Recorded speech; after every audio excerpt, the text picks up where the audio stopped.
Evening, welcome to the Derby debrief from RamsTV. Owen Bradley with former Rams skipper Shaun Barker alongside, here to reflect and react to a victory for Derby today that has seen them move into the League One playoff places. They were 3-1 winners at MK Dons this afternoon. They came from behind to win as well. We'll bring you reaction from the coaching staff, from the playing staff shortly. We'll start with a word or two from Shaun. What do you make of it today?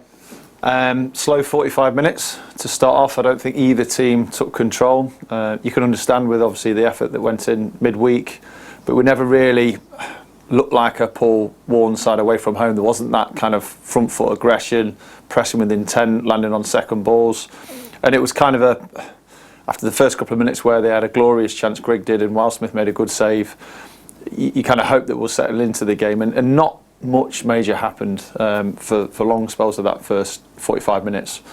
Conceded really poorly from our own set piece, but the response was great.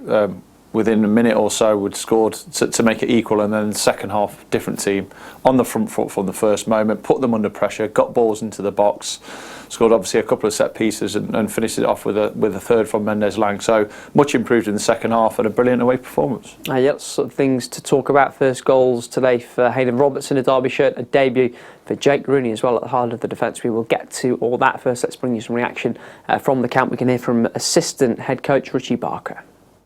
Richie, thanks for joining us. That must feel like a pretty good afternoon's work. 3 goals, 3 points. Yeah, it is. I think the most pleasing thing for me was, firstly, I think coming from behind very quickly, but secondly, just the effort levels off the back of a fantastic effort from the group on Wednesday evening, where they came in on Thursday, not deflated, but obviously disappointed to not go through, but. It could have been quite easily a simple excuse to come here today and say, look, we're a bit tired from Wednesday night, a really big effort. So to do what they did is an amazing effort. And you had such a huge following behind that goal today. It must feel amazing to reward them with 3 points and come off and have that moment at the end. Yeah, firstly, and in terms of actually today, that was, some effort.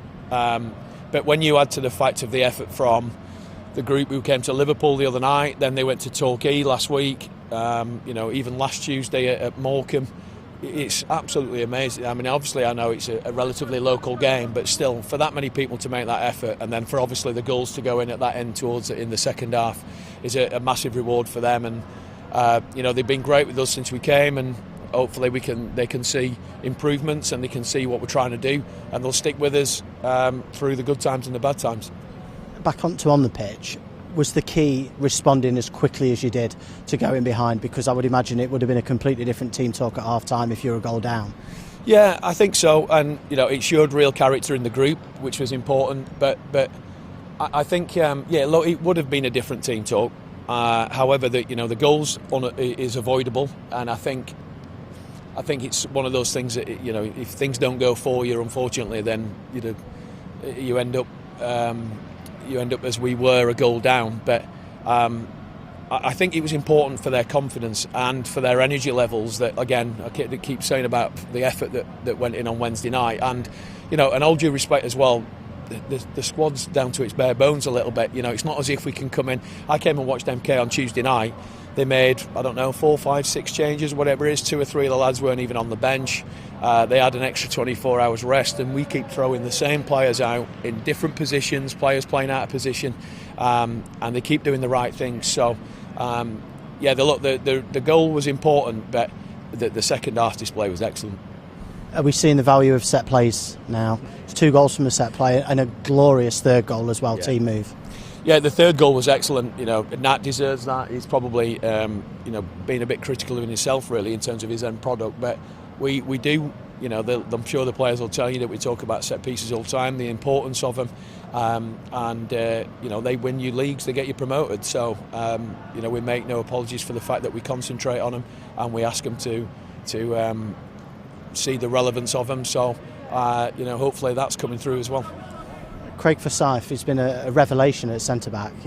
You must be, as a management staff, just be so pleased with how he's adapted to that role, because I know he's played it a couple of times before in his time at Derby, but this is the first sort of extended period that he's had there, and he just looks like he's played there his whole career. Absolutely brilliant, and again, even the fact that he's got people playing alongside him who are either, like Jake on his debut today, and he has to help him and he has to talk him through the game. players playing out of position. You know, Aidan moving across from left back, and then Sibbs playing at left wing back, Corey playing at right wing back, who in fairness to him is a midfielder. So you know, he's the sort of stalwart of the back five, but he hadn't half take the information on well, and he's just a great lad, and obviously, you know, a brilliant servant to this club, so fair play to him. It's been a big effort this week, a lot of miles covered as well. You've got 2 big games this week. You want to get through in the FA Cup, and then a long trip to another of your former club, Portsmouth. So another big week on the pitch. Yeah, well, obviously we want to get through the Cup. You know, winning breeds confidence, and then obviously, you know, it's not just a long trip, but, you know, a top 6 battle on Friday evening. So a really, really important game for us, and it'd be nice to get through the next couple of games and then give the players a couple of days rest, because you know, they've put some effort in, not just in terms of on the pitch, but, you know, in their meeting rooms, listening, and obviously the travelling and things like that, being away from their families. So, you know, a big 5 or 6 days ahead, and then hopefully a couple of days off. And Richie Barker, who's on a tour of his former clubs this week, MK Dons today, Portsmouth on Friday. Let's bring it back to today. And before we get to the goals, let's talk about the other end of the pitch from Derby's perspective, because the big call before was who would partner Craig Forsyth in that defence with Aaron Cashin suspended. I think a lot would have assumed Richard Stearman, but Jake Rooney gets the nod, and he was certainly busy, and he looked the part, didn't he? He did. He looked a little nervous in the first five minutes or so. Greg had the chance where him and Fozzie, for probably the only time, were exposed, and then he just settled back into the normal kind of Jake Rooney role we've seen of this season, where he looks comfortable on the ball. First phase was excellent, making tackles, being aggressive. So important. The performance was of Fozzie next to him, because Fozzie's got that experience, he's got the know-how. He just has to support the younger players that are stepping up, and obviously Aaron Cashin's really made a name for himself for the last year or two at centre half. Jake Rooney, we know, can play midfield. We've seen him in defence as well in the cup games, and I thought it was outstanding, Rooney, and him and Fozzie were the pick of the bunch. What will that have done for his standing with Paul Warne? He's given a young player an opportunity, he's taken it, he's not let him down. Does that start to build the trust with the head coach? I think you have trust. You've got to understand that young players will make mistakes, will perform kind of inconsistently at times. Even harder, I suppose, at centre half as well, where one mistake can cost you, and one moment of maybe an inexperience can be obvious. And he's given the chance because he believes it. I think there's already that trust. I think if there wasn't that trust, Richard Stearman would come in naturally straight into that position. But I think the cup games that you see offers that kind of glimpse of what the player is capable of, and we've seen him perform really, really well. It's just a league game, and I think after the first 5 minutes, when he settled, he just looked like himself, and that trust has been built not only in the games but in training on a regular basis. Day to day, the manager sees him and knew that he'd be able to perform, and he did. Richie Barker talks about set pieces there. It's something that Paul Warne has talked an awful lot about how important they are, about how they can get you out of divisions and win your leagues and that sort of thing. 2 goals for Derby from set pieces today.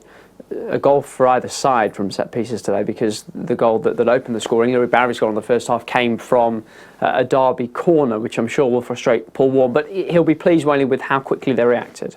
He will. It was extremely disappointing from our point of view to concede a goal like that, because you should have shape and structure. You should have players that know their roles out of possession when you do put a corner in. We went short again after we scored with the Dobbin one, which was ruled out, and we got caught on the counter. It shouldn't have happened. Smith shouldn't have gone. Players should have been recovering quicker and understand that is a dangerous position. When you've got set pieces in the final third, you have to be organised defensively.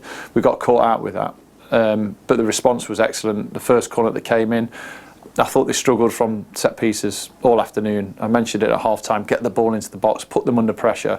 Scored with the first one, we continued to cause problems, scored with the second, and that's the importance. And I don't know, mine, Rich's and Warney's time at Rotherham were based on set pieces, long throws, balls into the box. We stayed in the Championship based on those moments alone, and that's probably why he values it so much. And I know over the last 2 or 3 seasons when he's been promoted from this league, set pieces have been massive, so expect more goals, fingers crossed, from set pieces. And although it was second phase, Derby's second goal, the James Collins goal, came from a set piece as well. And I think it was said when he signed, if this guy can get to sort of the form that he showed the last time he was in League One, he got 25 goals when he was in League One with Luton, then Derby will be there or thereabouts. He had a slow start, he's already on 6 of the season, and he just looks like that reliable goal scorer now. He does. A flip, if we're being honest, a flip to how we started the season. He was actually getting some good chances, some glorious chances and missing, which probably surprised him, surprised us all because of the quality that he has.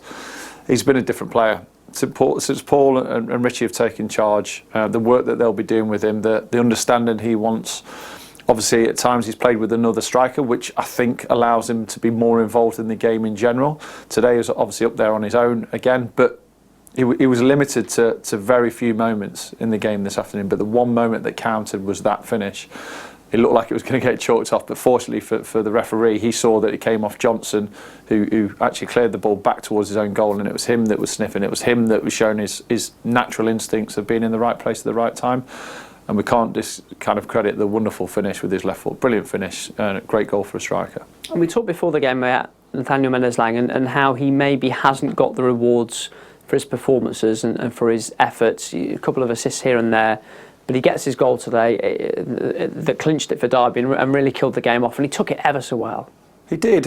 I think he's getting his rewards because he's getting the praise from the manager and staff. He's getting the praise from the fans. I'm often coming on here saying I think he's performed really well again and is always a threat. But you look at end products naturally. You look at goals. You look at assists. As a front three, as a front player that's playing in the wide positions, whether it's a front three or wing backs, wherever it may be. When you're in that final third, you have to make things count. He scored some glorious goals, and that was a wonderful one today. On the counter, out on the right hand side, getting at players. He came inside, played the ball to Max Bird. It was a delicious pass back to him. The weight of it, the timing of it, and he just rolled him and put it into the far corner. It was a great goal, and one he deserves because performances have been great. We know he can score goals. We know he can make more of an impact in terms of stats. But his all-round play has been excellent all season. 4 for the season for Nathaniel Mendez-Laing. Wouldn't bet against him making it to double figures. And I think you'd expect James Collins to as well. His team leading 6th of the season today. Let's hear from him. James, to come from behind and win like that in front of a sold-out away end like that, it doesn't get much better on the road, does it? No, certainly not. We obviously made it difficult for ourselves going 1-0 down, but I think we reacted really well. We scored pretty much straight away, didn't we? We had a great header from Hayden. So, to win in front of 7,000 fans on the road is a special day. Yeah, you were straight over them to celebrate when you scored as well. How was that moment for you? Yeah, amazing. Like, they've been great to me since I've come in, and to score in front of them. With there been so many, I had my family here today as well. So. You got to really make the most of them moments, and I was glad I could score in front of them. Talk me through the goal. Quite the finish, and a little bit of uncertainty from the officials as well for a moment. Yeah, I was offside, but to be fair, it was their lad that headed the ball into my path, so obviously it doesn't class it being offside, and I don't think the linesman seen that, but the referee was, to be fair to him, got to give him credit. He got it right, and obviously thankful to him as well. Very acrobatic finish from yourself as well. Yeah, don't score many of them, but yeah, it was on my left foot. Just managed to have a swing at it. I'll have to watch it back. I can't really remember it going in. I just remember the roars. So, delighted with it. Just to go back to the first goal, Hayden's, how much did that change what the team talk may have been at half-time, do you think? Yeah, probably a lot. To equalise straight away and go in at 1-1, you're starting fresh again, aren't you? And we knew that if we could get our press a little bit better and show a bit more energy. But it's been tough. We've had a lot of games and on the road and. But I think our energy level second half were loads better, and I think we showed what a good side we are. Yeah, how deep did you have to dig to up those energy levels after a really big effort on Wednesday night? Well, we're on the road every couple of days at the minute, and lads are churning out 90 minutes all the time, and there's lads playing out of position, and it's just this real squad effort at the minute, and we just need to get through Tuesday and Friday, and then we'll have a nice little break. So just 2 more big pushes, and then we'll go from there. Like you say, real team effort. There were some key contributions at the back today as well. Joe Waldsmith another few key saves. Craig Forsyth some great blocks, and Jake Rooney coming into the side for his first league start. They've all been great. Joe's been outstanding the last few games. In Liverpool, he was brilliant as well. He made a great save in the first half as well. So credit to him. And Fozzie's, he was outstanding when he headed everything, and he really looks like he suits that role in the middle. And delighted for Roon's first league start, his debut, and he's a great kid as well. Like, really wants to learn, and he's a good footballer as well. So he's delighted for him. He'll have a good career. As you say, back to it on Tuesday night. I'm sure you'll be pleased to get back to Pride Park after so long on the road. Yeah, it'd be nice. Obviously, it's probably a game that we didn't really need, but listen, that's football, and there'll be another game under the lights on a Tuesday night. So we've got to go out there and do the job. That's Derby goal scorer this afternoon, James Collins. Results from elsewhere in League One today. Plenty of draws around. A couple of big wins as well. Sheffield Wednesday only needed a single goal from Alex Myton to win away at Accrington Stanley. They're keeping up the pace toward the top of the table. 99th minute equaliser for Fleetwood away at Bristol Rovers. Burton Albion denied a win at home, another high-scoring draw for them at the Pirelli. Bolton dropped points away at Cambridge, they had a man sent off as well. Victories for Exeter, for Wickham. For Oxford, a big victory for them, 4-0 over Port Vale. And the top two both held this afternoon. Ipswich 1-1 against Cheltenham, and leaders Plymouth 1-1, the same scoreline away at Lincoln. The table then, still Plymouth and Ipswich leading the way. Sheffield Wednesday have closed that gap. Peterborough 4th. And Derby climbing up into the playoff places. Only goal difference keeps them behind Portsmouth, who of course they play on Friday night. At the bottom, MK Dons stay in the relegation zone. Burton off the bottom after that draw today. And that's all from us. If you want more reaction to today's game, it's on the website for you, dcfc.co.uk. Enjoy the rest of your weekend. Bye-bye.